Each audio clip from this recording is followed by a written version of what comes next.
Salam aleykum mehribani ileşler tagamana turanmysyňyz? Biz siziň ähliňizde jan saglygyny, arsygal döwletdiligi, maşgala gydybirligini arzuw edýär.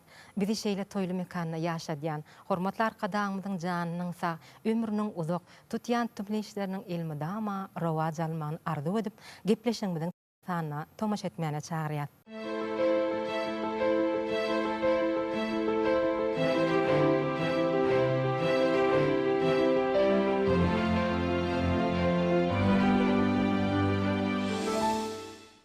Mehribani ileşler, egerde siz biziň gepleşiklerimizde iýiligderli tomaş edýän bolsaňyz, onda siz bilýänsiňiz, biz gepleşiklerimizden her gezek sanyna biziň ussat halipalarymyzy ýatlaýar.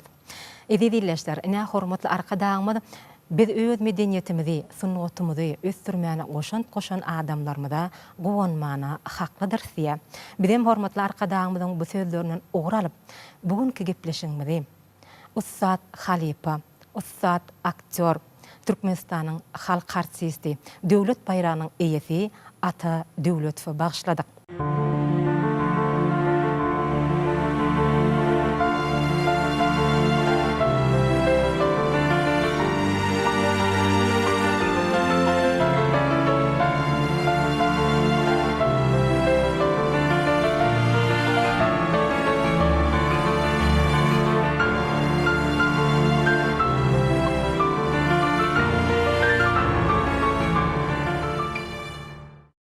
Mehribani ileşler, ine häzir şu Ata Döwletowyň bir ömrü, döredijiligi, oň döredän keşipler hakynda bir söhbet etmek maksady bilen bugünkü gepleşigimizde bir näçe halipalarymyzy söhbetdeşlige çagyrdyk. Mehribani ileşler, gelin häzir men sizi odar bilen tanış edeyim. Ine Gappar agan elbetde eýänsiz tanaýansyňyz sebäbi biziň gepleşiklerimizde iýiligderli çykyş edýär. Türkmen Döwlet Medeniýet Institutunyň mugallimi, kino öwrenji Gappar Hümmedow. Şeýle hem mehribani ileşler inha Türkmenistanyň halk artisti, kino rejissor Halipamyz Orhan Murat Gummadow. Ine şeýle hem Magtumuladyn Naky Türkmen Döwlet Uniwersitetiniň dosenti Aşyr Jumaýew. Hormatly halipalar, biz sizi gepleşigimizde hoş gördük. Inni bugünkü günde biz inni Atagan ýatlamakçy. Ata Döwletowy bir ýatlamyzda elbetde Atagan döredän ajaýyp keşipler gözeňine gelýär. Atagan şeýle bir mehirli adam bolanlygyny, şeýle bir zähmet adam bolanlygyny biz bir näçe halipalarymyz bilen söhbetdeş bolanmyzda eşitdik, bildik. Inni Atagan bir döredän keşipleri hakynda, Atagan şeýle hem bir ömrü, döredijilik hakynda biz bugün gepleşigimizden dowamyna gurrun ederim. Atagan döredän keşiplerini, oň düşen filmlerinden parçalarym ededileşler size ýetirer. Indi näme Gappar aga? Ilki bilen söhbetdeşligimi sizden başlaýalyň.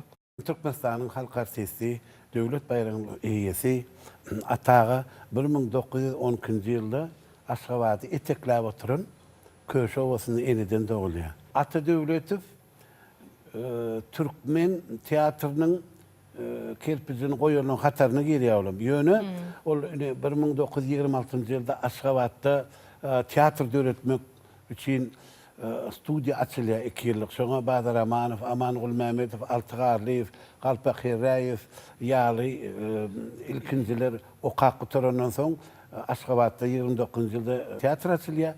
Şu ikinji tapgyrynda Ata Döwletow okýar. Olar Gurjak bölümini okandan soň Ataga Türkmenistanyň 4 günjegine şu dörejilik topary bilen gidip Gurjak oýunlaryny görkezip bütün Türkmenistany gatgyw bilýärdi.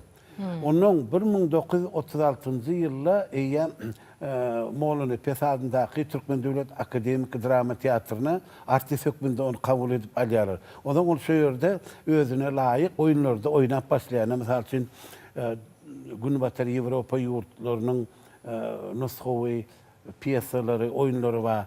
Onuň Rus nusxawy eserleri, Türkmen dramaturglarynyň Atagan özü çipiksice Şoňany bolasaň şolar ýaly kesipleri berýärler. Ine Kemirkörde Barryk Batyry bir gede ol Söýün Amangeldiw oýnan bolsa, başga wagt Sary Garyf oýnan bolsa Barryk Batyry başga bir akşam onu Ata Döwletow ýerine ýetiripdir. Ata Döwletow teatrın sahnasında goýulýan oyunların köpsüne baş keşplerde de çıkış etýäne ol barada näme gowy maglumaty biziň şunky gepleşigimizde gatnaşyp otur asy jymaýyç berer. Ýöne men bir aýtjak bolýanladym. Her bir artistler bilen işleşmek müýesser etdi de Moskwanyň kinematografiýa institutyny tamamlap gelen desime 86-njy ýylda Muhammed Süýünhanow "Sen dogonuň, men dogonum" atly film suraty düşürýär eken. Menim gelen wadyny şu döredip toparyna goşdular. Ine o ýerde Oraz Murat Gummadowam ogryň kesbine çyksa diýdi. Bile işleşmek müýesser edi. Şonu atagy bilen bir sowuk dekabr aýy ertir turýan weli hemme zat doňup durda. Ol avtologlaram zordan otlanýa. Käwaq susuz çaýsyz bolýar. Ine häzir gutarýas diýip ol günertan çaýymyzam içi bilemiz ok da. Şonu da şol ynjylyk etmän özüne ynlylan kesbi usatlyk bilen ýerine ýetirdi. Şonu ilkinji gezek men atagan näil artistligini, näil adamgarçylygyny baryny gördüm de. Ondan öň ony biz kinolarda, filmlerde okuýakamam, görýärdim de. Emma teatr hakyny aýtmazdan öň kino gel hakynda aýdasym gelýär. Ataga hormatly din alşa çykandan soň teatr goýýar 60 ýaşynda. Pensiýa çykýar, ondan soň owada, köşede özüniň bir melleti bolýar, pijagazy bilen bagjagy ekip zat etip ýörýär. Ine gülleriň bir günem bolsa kino rejissör, dokumental filmler suraty düşürýän kino rejissör Sapar Mollanyazov Guýçular atly türkmen gadymdan gelýände bir nemesi bar. Käri, gulalçylar, zergärçiler, halçylar ene guýu gadýan ustalar barada bir film suraty düşürjek bolýar. Bir ýaşyl guýup ýanka näde tapýaňyz suw bar ýerini dip öwretýär bir hereket etmen ýerleri bar. Hiç o ýaşyl başarmaýardy. Onuň Sapar Mollanyazov ilkinji gezek şol Ata Döwletip çagyrýar. Ata Döwlet çagyrýar, oňa düşündirýär, şuna guýçylar bar. Ay türkmen däp desurlaryny, häsiýetlerini bilýän Ata Döwletip ataga gül ýaletip oýnaýan dokumental kino bolsa da. Seredýän we ol beýleki guýu gadýançylaryň arasynda goşulyp, ýüzi gözem o güne yanıp giden bir telpecigini giyip yankı eline de pili kuyu gazlık yerini gözleyen bir sahnası var. O yerde sözüm yok. Sonra bir usatlıklı veriyor. O çöpçe kadar bir iskat görüyor. Karınca hüvürt gidip durmuyor. Onun alın pis yerine ahili suğun bağrını yoğunu kuyuçular duyuptur. O kuyu kazmağa bir ansatı isterler. 10-15 metre kazıyorlar. Yine sol film bilen Türkmen film kino studiosuna geliyor.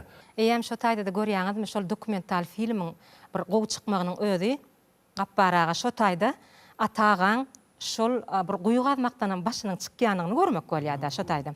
Mehriban ýerleşler, gelin häzir şu ýerde Guýçular atly dokumental filmden bir parça tomoşa edelim.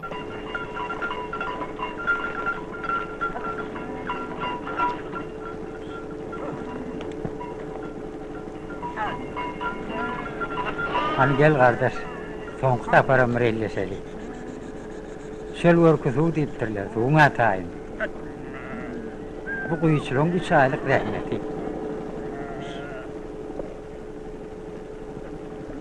Bu guýy saňa hezil berer. Şipal suwdan ýöreň ömrü urtlar. Sağ ol kardeş. İyi iş bitirdin. İyi işimiz ravaz buldun.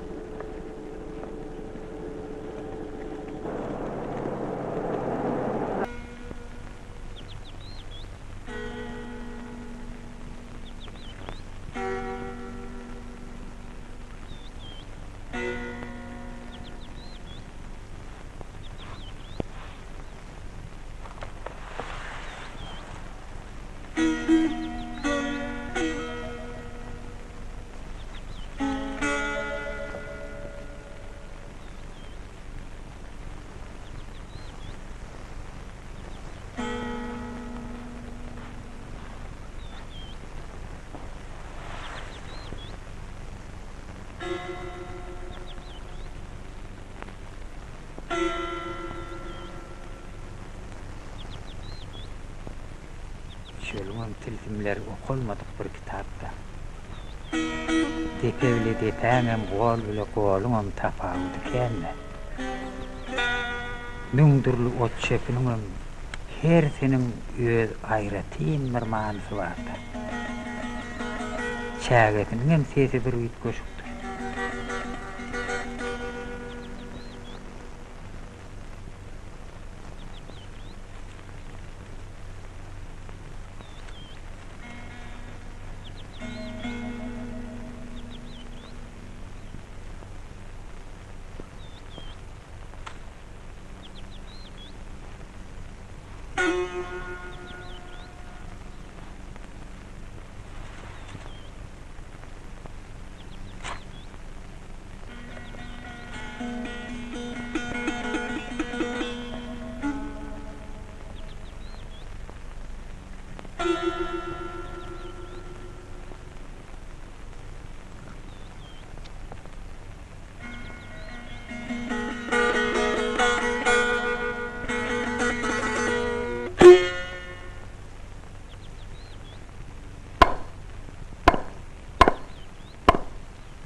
Her bir iş eliň päkideligine seredip durandyr.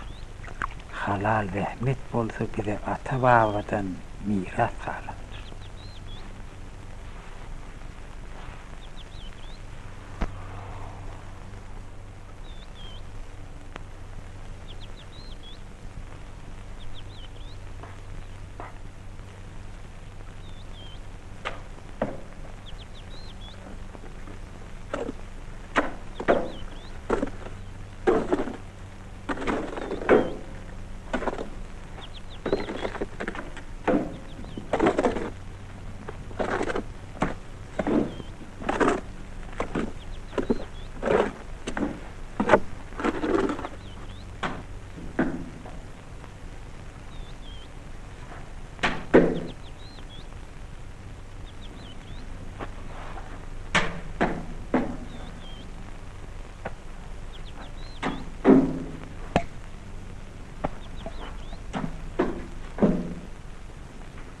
Ätiýaçam elden bermellerdi.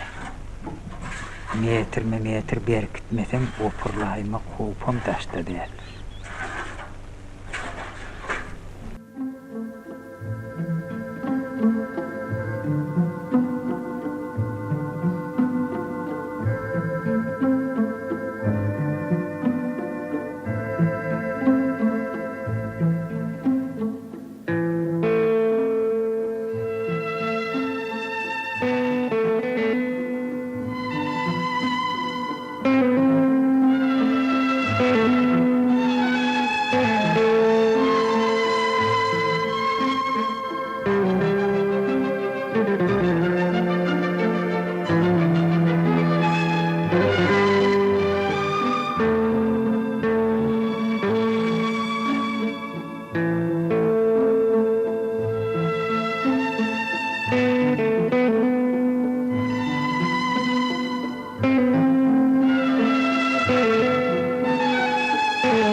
kar görnäjekden o.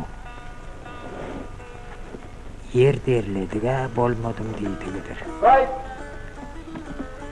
Adamız biderek bolamasa ýaşydyr. Ay juda beýle bolup durmanda.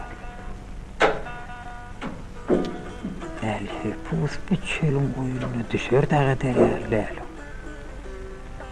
Be. Canlarım ya men ýalňyş aýdymyka. Ay ýalňyşan nälerinde.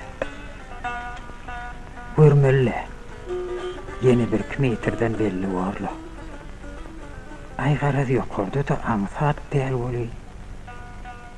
7 kat yerin astynda toprağymyzy hasam kenne.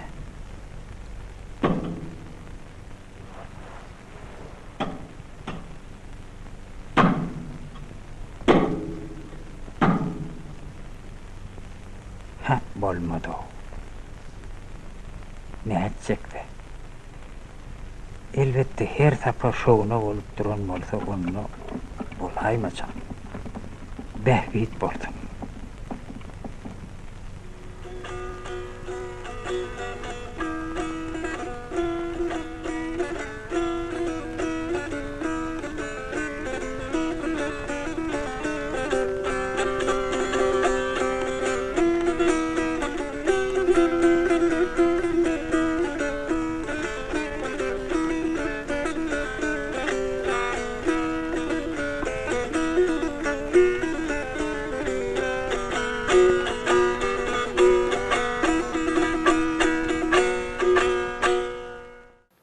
Mehribany ýerleşler, biz gepleşigimize dowam edýär.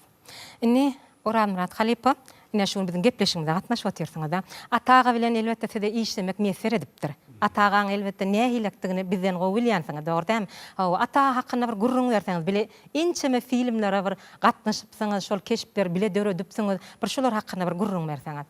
İlki şerde bir zat ýatlatyp bilýän Atagaň ilki görüşümdi.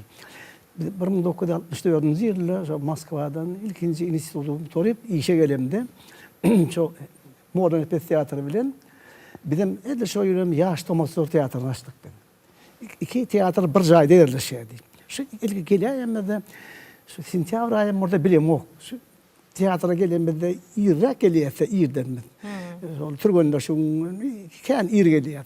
Şu daşarda gep gurrun alyşyp baýdyşyp iki teatryň artistler bilen üýşüp menem şu denan artistlaryň ýanyna Pushkin'in goşok yaptırdım. Bir yandan Lermontov'tan, Ulu Josh'un bilen işin ön yanına. Ondan biri kılıp, yetmelerine yetenine Pushkin'in şiiriyeti, eğnime kalktı biri.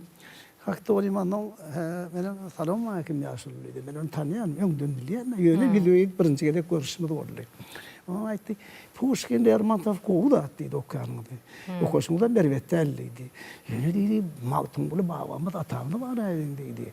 Şundan dedi, o kaydan dedi, ervet bolmadı dedi. Menem drone yerine şavad, kutar makada mağtım buldum. Şu im ağrı koşularının birini okumalı oldum. Ondan dinledi. Benim terediyen yoşuklu, terediyen hayır kabul ediyekeydim. He dedi. Ne dedi? Sen dedi, men yardıma gatna dedi. Men dedi, şu mağtım olup ağamız hakkında köp bilmeyen rahatlarınız vardır. Sonra men gururun verecek dedi. Eğer yan okuyuşundan dedim, şu gururunu düşünecek geldi dedi. Sonra ben kendini uçtuk. Görüp otursak ol Arap Partisi'nden haberlekeni. Arap Partisi'nden şeyler haberlekeni köp koşullarını mağtım olup atamının şu öz asırını soğusunda okuyup biliyerek ben onu gözüm ettim. Kän gatnadım ýanyna. Hayranlar galdım. Indi bir anhanyň artistik gymmatlygy, anhanyň gymmatlygy başga adamlara bütün miňlemeýän tarapy bar. Bir görün wagtynda öýden ýetir alýar. Şol anhan gymmatlyklary bilen nur, ýünden nur ýagyp duran mehri bilen şu görün wagtynda ýetir alýar. O ýetirlikden hemme oňsary sadalyk. Biram peklik. Hayran kaldım. Ne çaylardan bile olduk. Kino oturdu düşenmezde köp yerinlerde bile olduk. Öğrendim kino aldım. Böyle şol adamda şol gymmaty kökbüşde görmedim ben. Yani şu yerde yattan çıkmaka kuyuslar hakkında gogurulur ettiler. Yaparım ben. Şol dokumental filmde aktörü oynatmak liparat var. O mümkün değildir. Sebebi şu aktör çağırılanına şu dokumentalligini yitirmen. Artistliğinden bildirmen. Şu iki tane yani şu ne diyecek? Jitip sağın üstünden yürüyen yerler da var.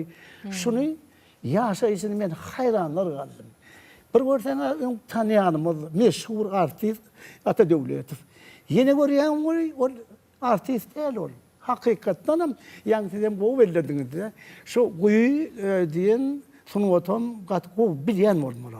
Şu hemmet utuşup gidiyor de şu ata şu guyuşlardaki bir kişilik dokumental filmdeki görkeden ustadlığı hüner kudreti hayran kaldım. Köp şu bilseler hem artlıktan aktar peylekadan şunu hep bilirmen alıp çıkışı hayran kaldım.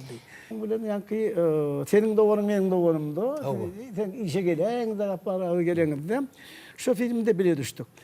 Uruş dövründe onu fevkalade filmde yoğun günler, ağır günler. Sonra da sen benim bir küçük esme oğruyum keşfini yerine getirdim. Ay oğru iki adamdan cibine giydi bir de şu kafalışık oluyor şu otlarda da ne düşülön. Bunun sonra da atağın cibine bir kede giymeleri var. Sonra da onu bilem o kol yani yakınlaştırdım geliyor. Şu yerde de yakınlaştırdım geliyor. O filmde gözümün tutulmadıkta atlarım ben ödümden tabıştırıp bir dördüncü beşinci kadar geldim olayım. Yuvarsak elimden tuttu etti. Oram deydi. Sen elin men cübüme katı öğrenşeydi diyenliydi. Şimdi elin çekin dedi bunu girmedi. Zat kalmadı mı? Şimdi elin çek dedi sen öğrenişti dedi. Men cübümden elin öğreniş paraya dedi. Sonra bir değişme, rahatlara da yerlikte atmağa da ustad da var. Ondan sonra şişeden çıkan zın diyen bir komedide bir oynadık. Ben orada zın tatlıyadım. Nefası keşifti. Maestro diyorlar da. Ondan sonra zın tatlıyan yerim. Madde onun zın çıkarayan yerim. Madde onun birden bir iki tane birden çıkardım. Olayım bir yılda kesildi. Hay dedi. Oramda ben bir bet oyunları diyen katı uğraşım bana dedi. Değişiyor. Şu atağan ayratin bir neylek diýil bir gow häsiýetleriniň bardan halipalar bilen töhbetdeş olanmyzy aýtdylar da.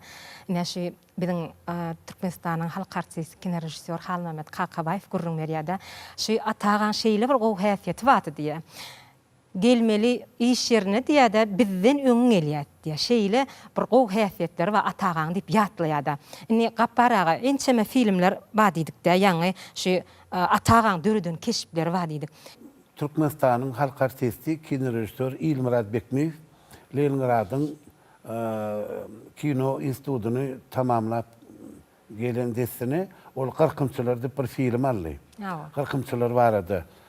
Ol Qaragumyň jümüşine, Ýowuz Qaragumyň TV gatyry döz gelip goýunlary qyrkmagam ansat işdäldi. Bir sözüm ýok.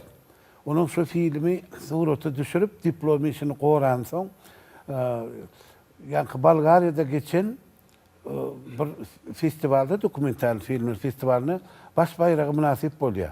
Bunun ruhlunun Türkmen Film Kino Studiýasynyň ýolbaşçylary İlmurad Bekmeyew ýaş hünärmene uly halipanyň kömekçisi wezipesine goýmazdan destine Sehedim Tomus atly dol gömrümli çağlary niýetlenen film suraty düşürmek ynanylýar.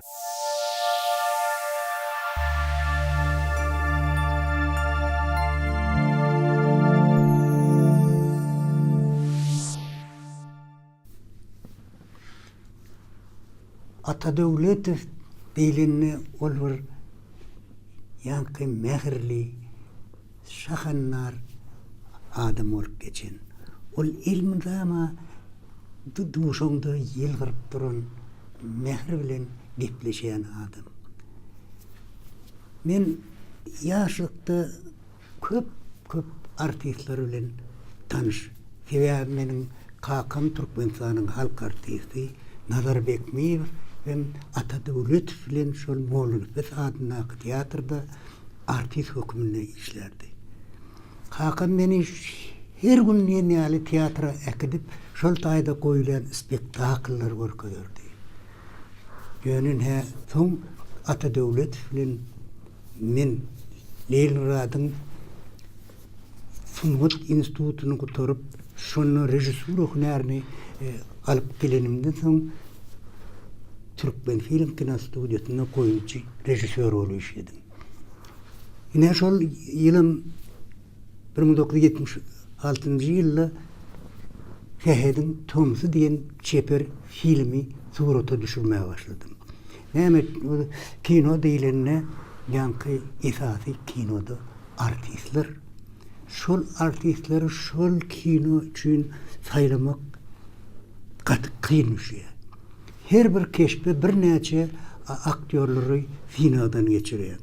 Ine şol bir topur ýaşlyň arasynda Ata Döwletow şol ýaşlyň keşpini şol kinoda Fehedin Tomsy diýen kinoda ýanky tasdip edildi. Tomoşaçylar ol filmi ýanky hüwes bilen garşy aldylar.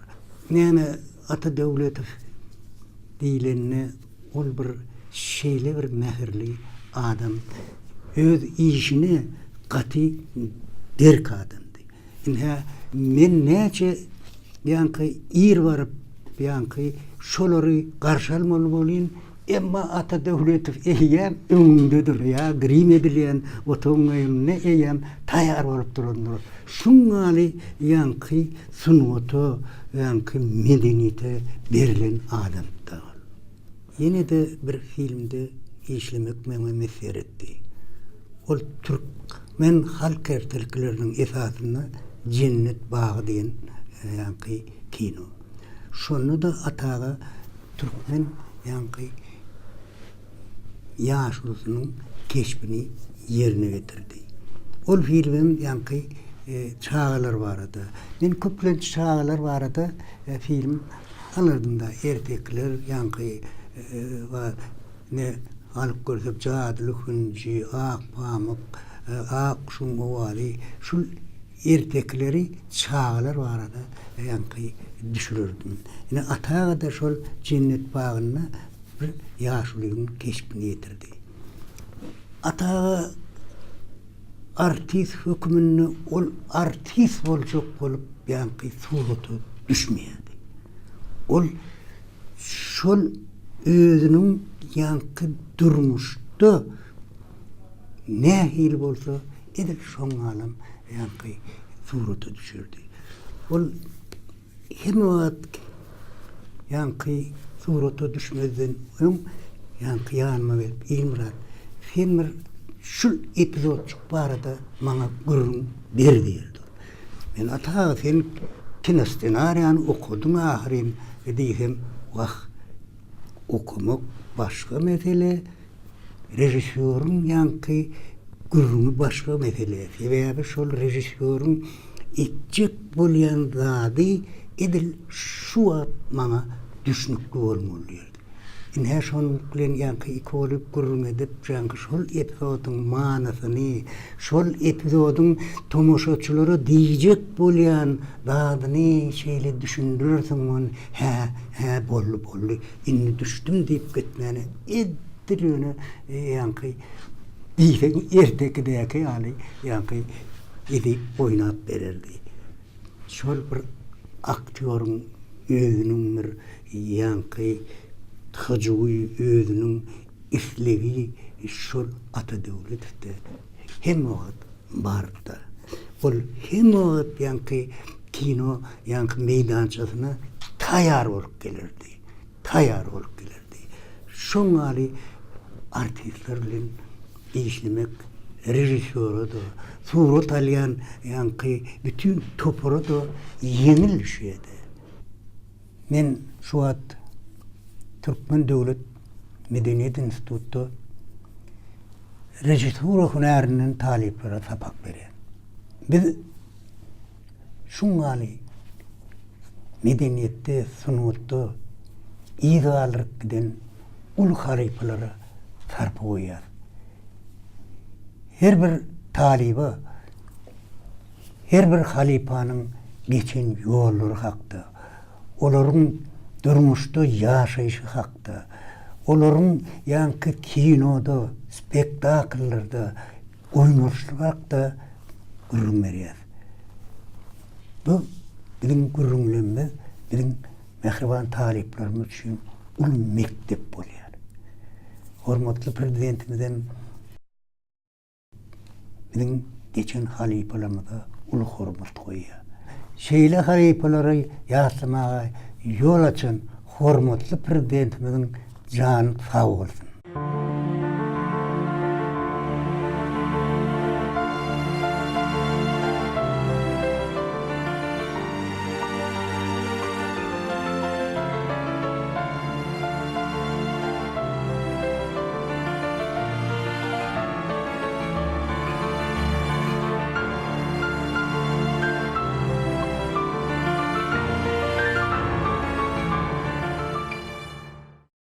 Mehriban ýerleşler bir gepleşime dowam edýär.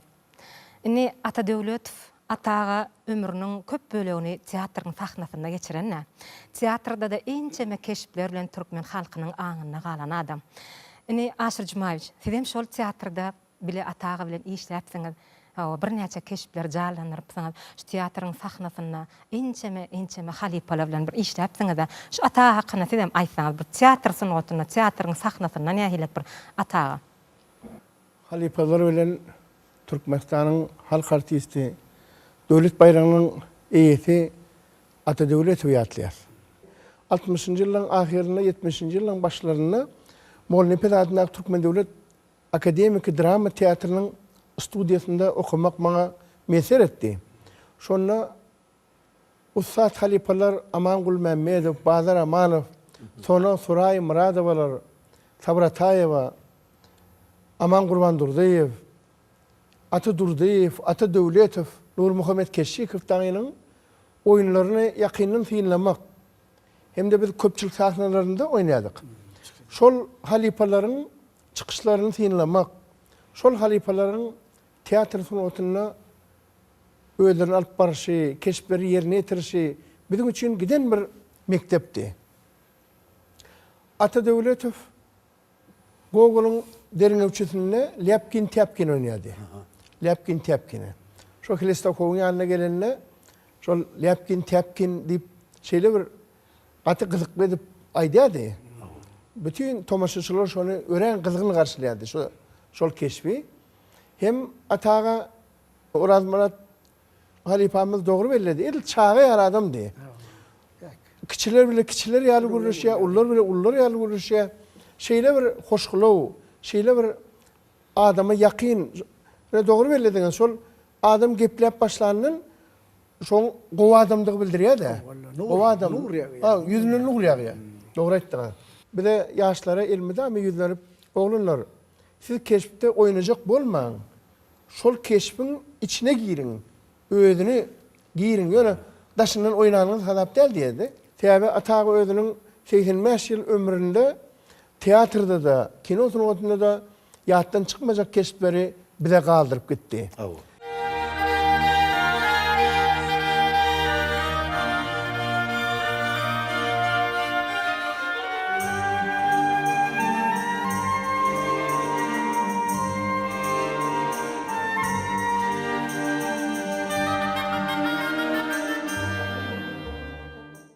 Şumat atagan bir näçe döredön keşipler hakyna söhbet edip otursa şu wagt. Atagan ýene de bir şu Türkmenistanyň halk artisti Halipa Babandan soň Kärdiýerler çeper filminde de döredön keşfi diýsen adamlara bir şeýle täsir edijide. Dogrusu kino öwrün çökmünde şu Babandan soň Kärdiýerler filmini nusgawy kino eser diýip hasap edýän. Sebäbi bu film Baba Annanyň şu oglanyk döwri hakykatdan hem Garadamak owasyny bolup geçen wakalar. Şol filmdäki kahramanlygym köpüsi Garadamakda hakyky ýaşan. Ine küýkü bar. Oňa Oguldurdy Mehmet Kuliýeň oýnaýan degişken bir neme kesbi ýerine ýetiren. Oňa Nurbibi Gutluýewanyň Göreglaganyň aýalynyň kesbinde çyksadan, Göreglaganyň kesbinde çyksadan Ata Döwletow. Şoň hemmesi şu gyýzaram Selvi, Maral hakykatdan şol owada ýaşapdyr. Şu öz gözü bile görensoň şonu kino eser edip alýar. Babananov şol Moskvadan gelen bir habarça Tatyana Ivanova diýip güýçli tanqyçylaryň biri şoňa beren söhbetleşiginde diýär, siz näçin görogly diýilenne, görogly diýilenne biz göýçleri gapak ýaly bir daýywlykly adam görýärdi. Ol fizik taýdan daýyw. A bu ýerde bolsa ruhy taýdan güýçli adam edip görkezýär göroglyny. Ol ata döwleti göroglar meňzan ahir ol adyny götürse-de. Emma ruh taýdan gaty güýçli. Ol şum habary eşitenden soň hani adamlar beýtip durmalyňda käridi dikeldileň diýip ol aşak guýa girýär. Guýa girip aglaýar.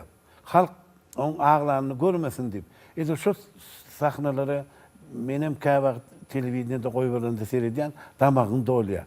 Şolar ýaly mert adamyň kesbini özü çepekçe bolsa-da ýa-ni ata döwleti ussatlyk bilen görkezýär. Mehriban ýeşler, onu näme gelen häzir şu ýerde Kärdiler çeper filminden bir parça tomaşa edeliň. Hanaydol. Oho! Merdancan. Gözün aydın. Assalamu alaykum oğlum. Wa aleyküm. Gözün aydın oğlum. Sagaman gelin tüveleme. Oğul tuvak gözün aydın. Yanır kadın. Sizinkilerim sagaman gelin. Aydınım. Neyle adalar var oğlum? Ay biz umutlu. Şahanece neyle? Şahanece de soy yaşlığı da. Karranı okumaydol.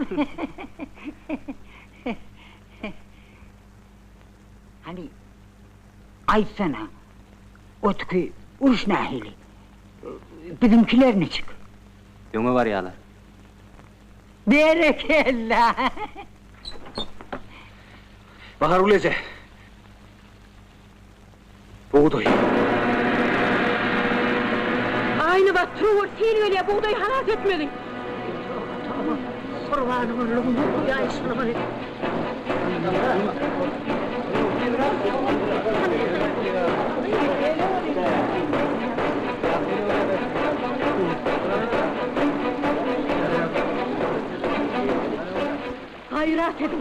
Hayrat edin. Buyur oğlağa, yetişer mi ki? Buyurun, film karı defen çoğur olduğum olmalı. Keyfi yakınla şey yap. Olmalı. Kaçın bir kırak tepelen bir kırak. Değil yara, toğur benim ha, toğur benim. Sen ne mi çıplan çıkıpsın? Alevinin açtı. Yaşadığım duvarın en film hokunun sıkıp olaydı. İne, benim teveleninin. Şey edip keselenip durdun, Şahan Peri ikimizi başına tez eder. Yoksa da gör oğlum. Şahanece ornun oku. Köyde kalırdım oğlum. Yağış karadülüklerini ezdi, gölkü gidereydik, korktum. Buyurun bağız yana, bir kahvancına getirenlersin onu. Allın mı payın? Ay kıyım, men yani derek boylu yigit barka Şahan Peri kime verirsin? Ay coş, ben ağlayayım.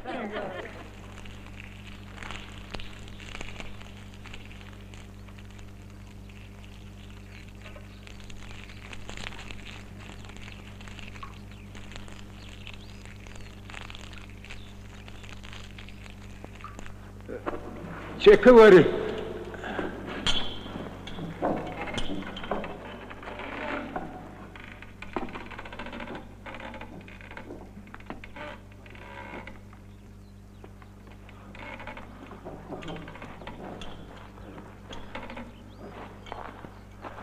Gör oğlum sakla.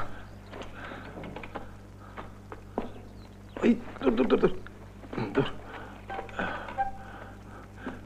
Demini bir dur sen. Yerin ağırdaydın mı sen kardeş?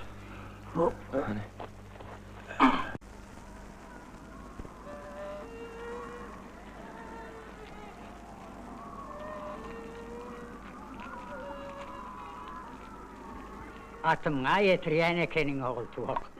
Men kempirimin atı şehirleyeldi. Ol ertirlerle dedip ikatım çayını 3 güne yetirecek oluyor. Bu kolaydı atımı yeten çay içelim yardıma düşen oğul. Yine gör oğlum. Bismillah. Bizim elimizde Lokman Hekim'in eli.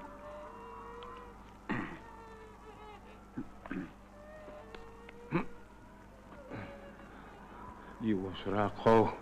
Gör oğlu, öňüňde ýatan töňe däl ahiri.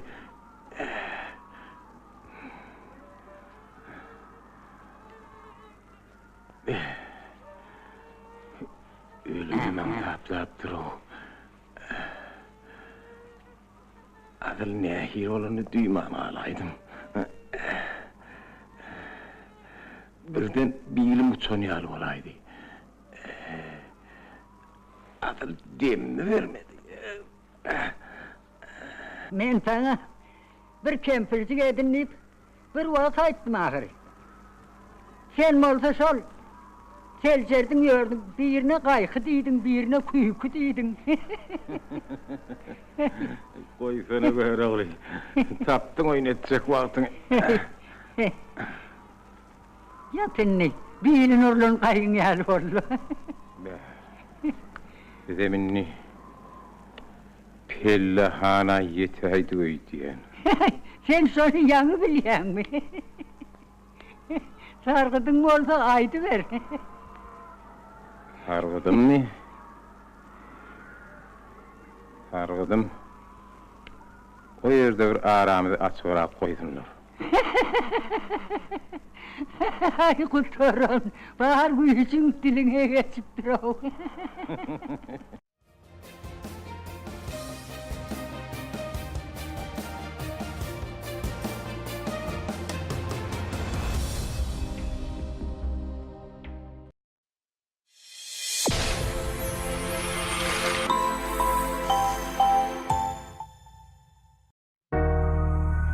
Biz siziň şahatlykly günleriňizi, gymmatly pursatlaryňyzy hasa baýlaşdyrmak üçin hyzmat edýäs.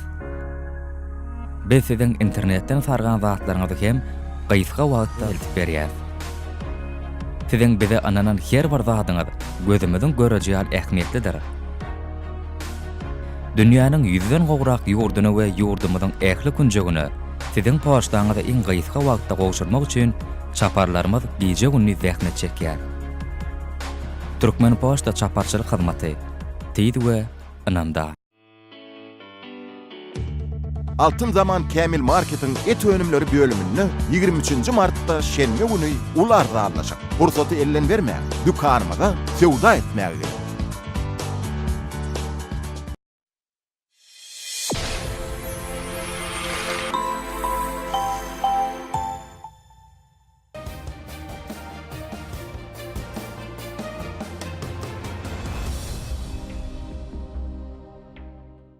Ine atağan elbette bir şu kinosun otunna bir dörödön keşiplerini sana oturmalla. Ine olaryň ýene biri var. Şu Türkmen halkynyň şeýle bir süýüp tomaşa edýän çeper filmleriň birim Korkak Batyr çeper filmi. Dünya meşhurluğu nereden kalan? Atağı dünya meşhurluğu.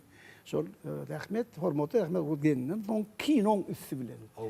Onda da şöyle ular rejissör, dekinler rejissör Osman Saparov Agdamali. O öýüniň ilkinji rejissörlük eden kiçicik bir 10 minutlyk filmini şo Ýaşuryň keşfinde ötürdi. Ana şondan eýem dünýäň kino rejissörleri gördüler şonu eýem. Deňe bizinkiler däl. Eýle hem gördüler. Beýle de mehr ruhi ýagyrtlyk, ruh, nur. Şuratlaryň wada zaty kiramaty görýärmi ne aýyny diýär. Ýa-da Osman Korkak Batyr aldy. Korkak Batyrdan öňe diýen zatlaryny. Ataň ütüşük seýrek zehine hakkında.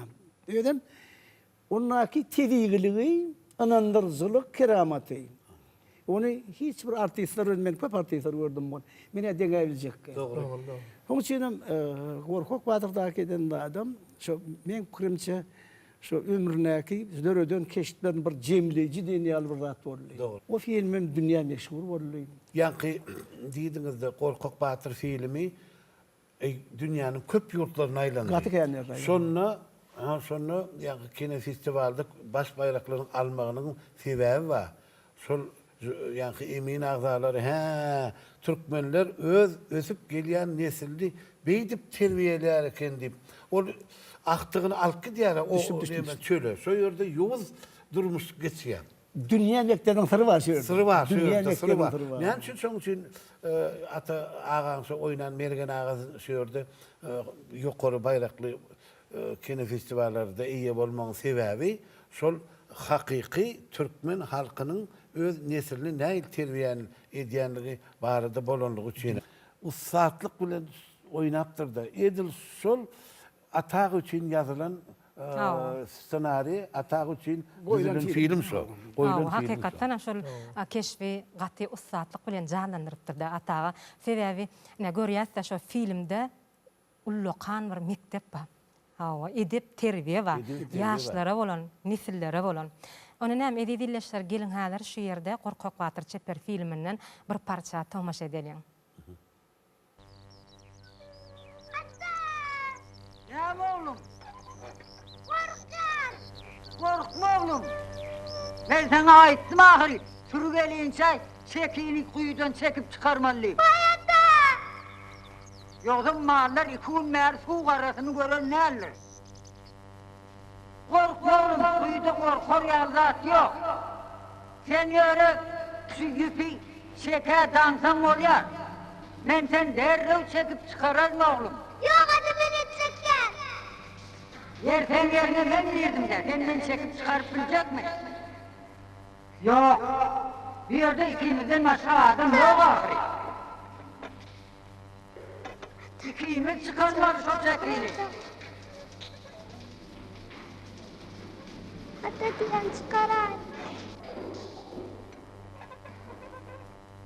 Atacan ben korkar buyur karakata.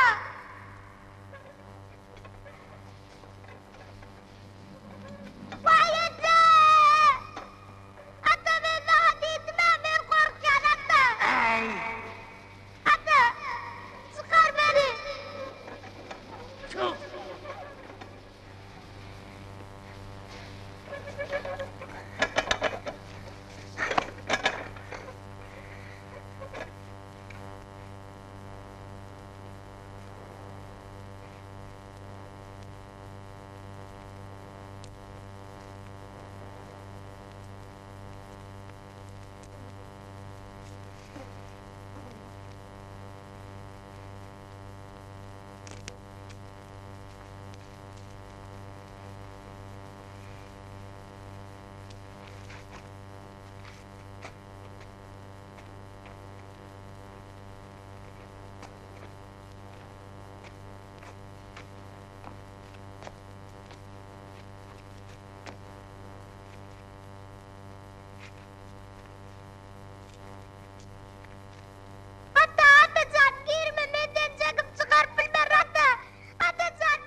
Kaçtan neredeyim?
Saman, sarhalar oldu.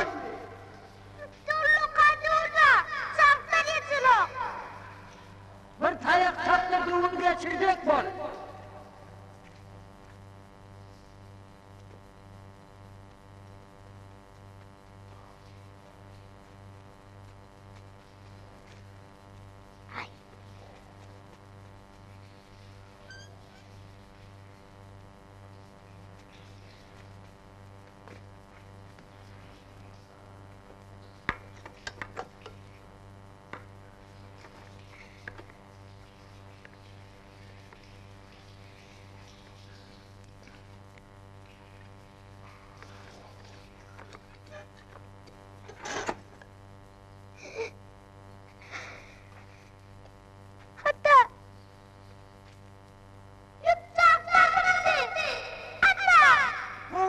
Düşnük kıraraydı.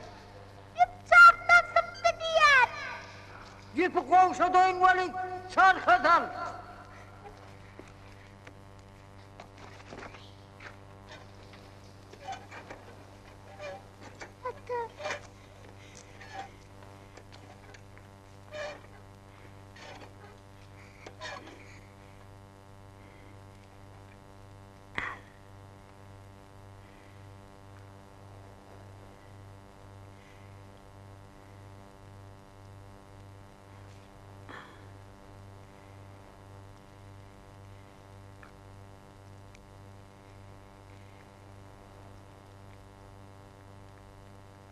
Adam fakir, öz ağrımnım götürüp bilecek değil o.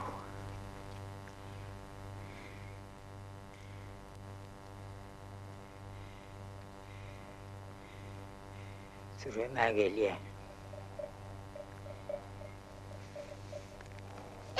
Kakam geliyor.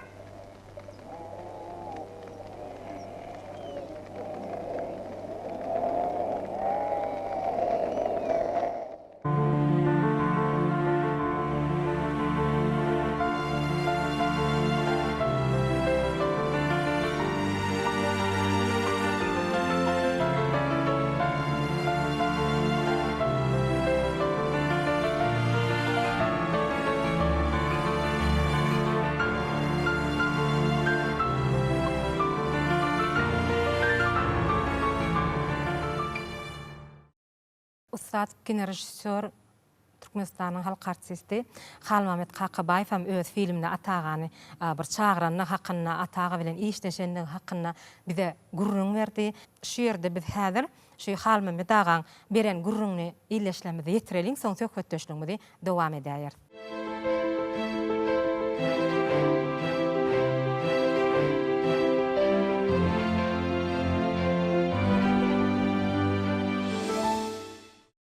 Ata devlet diýilende men öz birinji kinomy ýatlaýan. Men Moskwada okugy torup gelip diplom işim Taýharlyja oğlan diýen kinody. Oň ssenariýasyny biz Türkmenistanyň halk ýazgysy Bernadar Hudaýnazarow, men bir hudojnygym bardy Aleksandr Çernow diýip şol üçümiz bile ýazypdyk. Şo taýda bir ýaşyl bardy. Hat gadyat alyp gidýän. Onun şu ýaşlyny atagany men teatrda kän görýärdim, go görýärdim. Ýöne özüm diýärdim, näme üçin şuňanak ýaşyllary almaýarlar ka kino diýip. Atagany çağırdyk. Şo kino Atağa aýtdy, oğlum diýdi, men 45 ýyl işledim teatrda, häzir pensiýa çykdym. Bolýdy men diýdi, şu 45 ýylyň dowamynda birje gedem kino çağırmadylar. Hawa sag bolun diýdi, seni çağıran. Ondan ikinji kino Altynyň öwüşini ýalar. Ol kino Türkmenistanyna ilkinji neftin alınışı, neftin çıkışı. Şolar hakda gidýär görürüm. Şu taýda bir ýaşly adam bar. Şolaryň hemmesini bir hili bir öz maslahatyny berip, şolara bir nime, şolaryň bir atalary ýalyk bolup ýören bir ýaşly. Ine şu kinony almaga başladyk. Bolin Aliyat Holi teatrda. O teatrda 45 ýyl işleýän adam ene oňa düşünýän, bolin Bana bolonakta, o bolonağıl 3 gün aldım. Tetimiz karman. Atağı şehit diyen ol bolya oğlum diye de motor diyen olsa tiyatrdaki oynaşıyalaki kıygırıp başlaya da. Benim atağı beyitmesine, beyitmellele deytim o neme diye. Uy artist olsa oynamalı orada oğlum. Artist olsa oynamalı orada. Yine 3 gün aldık. 4. gün geldik almağa. Men aytdım, ödüm akşam ara indi bar bu vaqt bir saat teorikler vaqt bar. Almağa başlamağa. Barsa gelmedi alyat. Barsa gelmedi çölüne, şu kumun içine. Oğlanlara dedim, yadın kısan keçen iştaq dedim. Hemmek şu gen alebi. Ongalık sahna yok nimede, senaryoda. Yadın dedim, kısan keçen yadırlar. 2 saniye yastığı boklan dedim, 2 saniye yastığı bokladılar. Bir şeyden çay getirin dedim, çay getirdiler. 2 sanem kâtesi olsun son, onu getirdiler. Hata gel otur dedim, iştahda dedim. Oturdu. Oturdu kimidinni, atağa düşünün abim. Atağa dedim, ben seninle bir gurrunum var dedim, ben sizi katı gogoryan dedim. Oğatı bir, siz bir beyik adam, siz şunca oğatlap tiyatrda işlen adam. Benim bir yanı dedim, bir okutor gelen adam.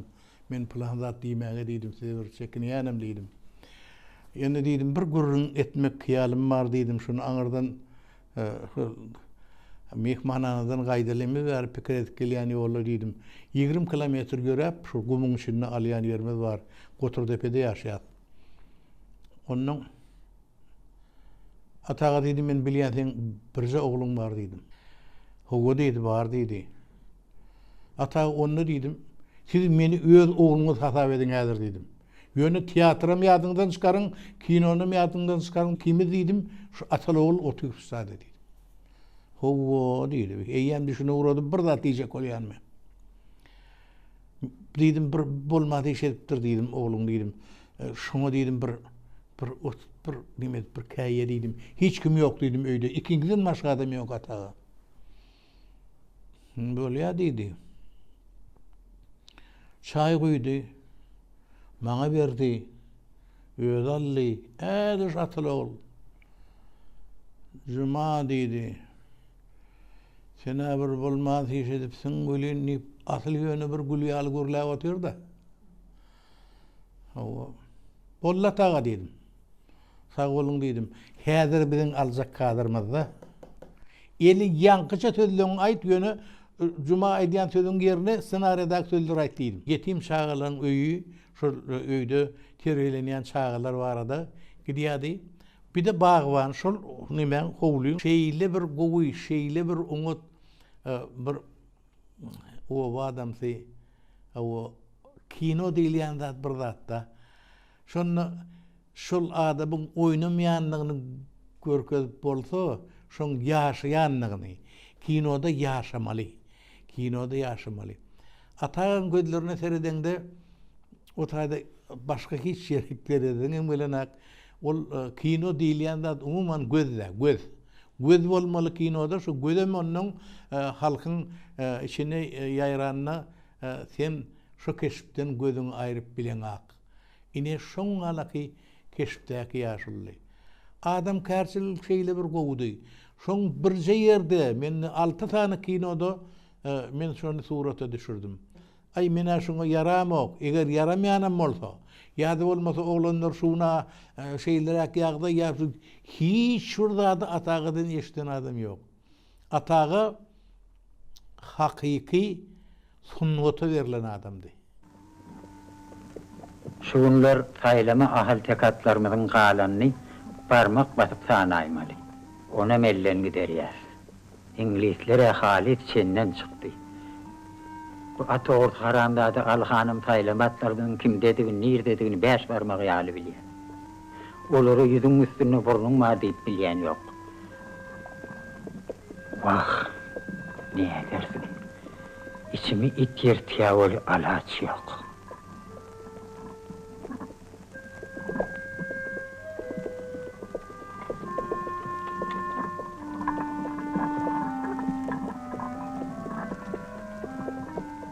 Atağa diýene. Ol atja taplan gapyny gulup bar eken bolin. Olaň açar menne oğlum.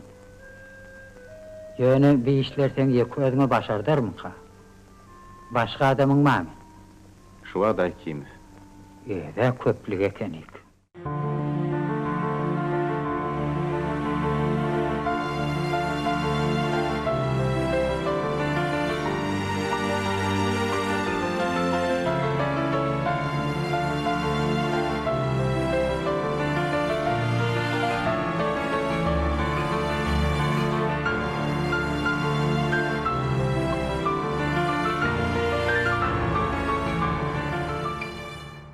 Merhaba ileşler, biz gepleşiňe dowam edýäs. Gapparaga hormatly mihmanlar, şu atagan ençe filmlerden gördükde, ýa-ni bir näçe filmler hakynda bir söhbet edip otursa, ýene-de şu atagan bir soňky filmleriniň birim Gadymy daglaryň rowayaty. Hawa, şonu da bir atagan görýäs, eýen şu taýda bir azajyk garranlygyny duýmak bolýar, sebäbi daga çykmaly. Köp ýerlerini ýüremeli şeýle kyn keşip mykadýan Gapparaga şu hakynda da biraz gurrun berseňiz. 1987-nji ýylda suraty düşürip başlandy da men 86-njy ýylda gelipdim-de.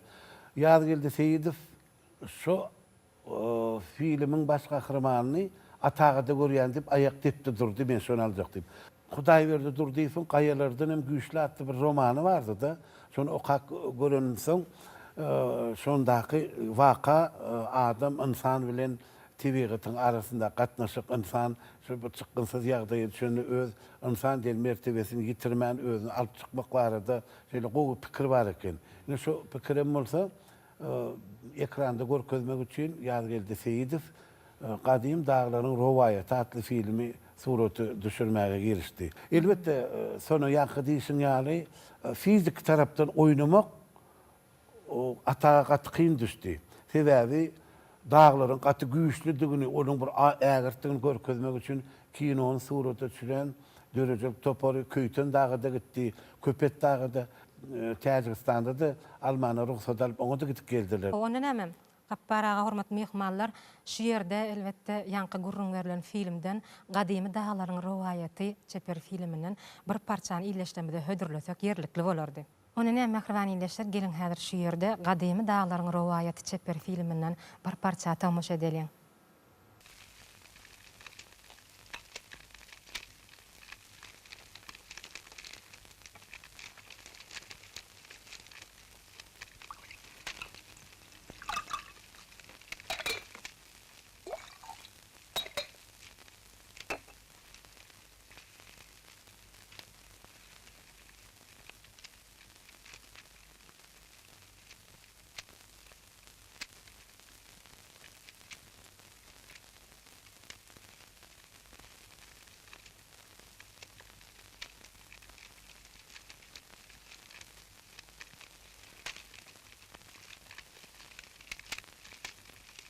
Dağda dürgütlüm ceycelerine yetişenler. Sağlık bolsa erteş şolun gözlerine çıkacak.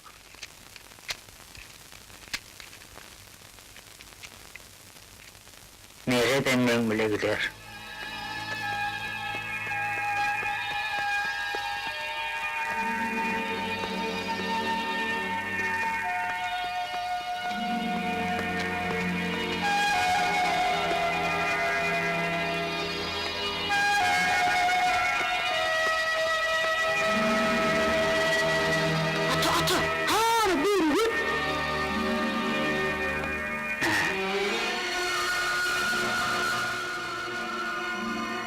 Ceyceleri ağaçlanırlar. Şonun suyunun inilerini ağı yollanırlar.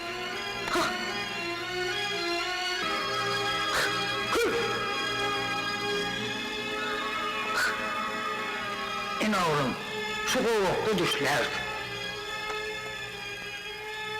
Ata! Ay ata! Sen olar bir yerde borkmadın. Hava! Ağrıcı vartları avlayan oğlumda oldum. Onun avlayan yaşayan yerleri yok orada. Adam mağariyatın olur gelip bilmez koşalım.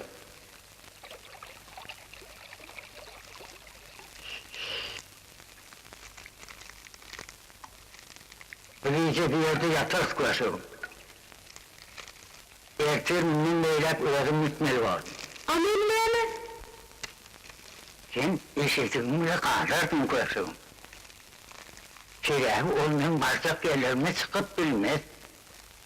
Ya koydun koyup gitsen bir zaten ülker mi ne ederim boşanıp evden ilave etmiyor mümkün. O ne yanıcın ülker diyor? Ayol, dağışın şakırdısından ülker, kuşun patırdısından ülker veriyor. Sen tükenmin var.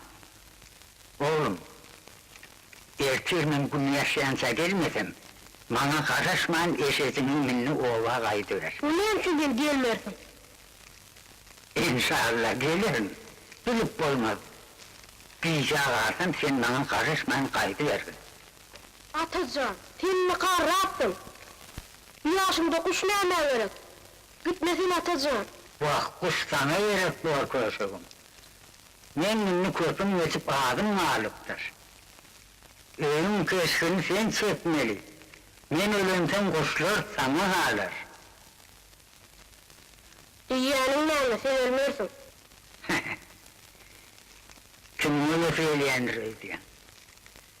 Yani her zatın öz vakti var. Hormatly mehmanlar, ine şuun Türkmenistanyň halk artisti, döwlet bayrağının eýesi, ata döwlet fakyna gogo gurrunlar etdik. Hawa atagany ýatladyk.